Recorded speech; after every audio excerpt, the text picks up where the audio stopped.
Kerajaan Sunda Galuh atau Pajajaran merupakan penyatuan dua kerajaan yang pernah menancapkan kekuasaannya dari abad ke-8 hingga ke-16 Masehi.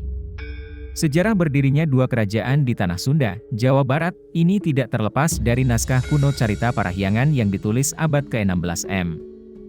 Dua kerajaan ini merupakan pecahan kerajaan Tarumanegara. Ini merupakan salah satu kerajaan tertua di Nusantara yang menguasai telatah Sunda pada abad ke-5 hingga runtuh pada abad ke-7. Tarumanegara adalah kerajaan yang menganut agama Hindu beraliran Wisnu. Setelah Tarumanegara tamat pada sekitar tahun 650 M lantaran serbuan dari kerajaan Sriwijaya, muncul dua kerajaan baru di tanah Pasundan, yakni kerajaan Sunda dan kerajaan Galuh. Carita Parahyangan menjelaskan mengenai kerajaan Galuh dimulai sewaktu Rahyangta RI Medang Jati yang menjadi pemimpin selama 15 tahun. Kemudian, kekuasaan diwariskan kepada putranya di Galuh yaitu Sang Wetikandayun. Hasil penelitian bertajuk, Rekonstruksi Kerajaan Galuh Abad 815, karya Nina Herlina Lubis dan kawan-kawan yang terhimpun dalam Jurnal Paramita, volume 26, 2016, mengungkapkan bahwa pusat kerajaan Sunda dan Galuh berada di lokasi yang berbeda.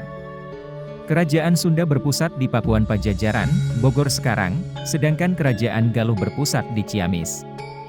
Sebelum menjadi kerajaan yang berdaulat, Sunda dan Galuh berada di bawah taklukan Tarumanegara pada masa pemerintahan Maharaja Linggawarman, 666 hingga 669 Masehi. Setelah Maharaja Linggawarman wafat, tampuk kepemimpinan kerajaan Tarumanegara diteruskan oleh menantunya yang kemudian bergelar Sri Maharaja Tarusbawa. Pada periode inilah terjadi pergolakan. Penguasa Galuh, Wetikandayun, memberontak dan melepaskan diri dari Tarumanegara. Tahun 612, Wetikandayun mendeklarasikan kerajaan Galuh sebagai pemerintahan yang berdaulat. Situasi ini membuat Tarumanegara semakin melemah hingga akhirnya runtuh karena serangan dari kerajaan Sriwijaya pada sekitar 650 Masehi. Sri Maharaja Tarusbawa yang selamat kemudian mendirikan pemerintahan baru bernama Kerajaan Sunda di tepi hulu Sungai Cipakancilan yang termasuk wilayah Bogor sekarang. Perkembangan Kerajaan Sunda Galuh tahun 732 Masehi. Sosok yang dikenal dengan nama Sanjaya berhasil menggabungkan Kerajaan Sunda dan Galuh setelah wafatnya Sri Maharaja Tarusbawa.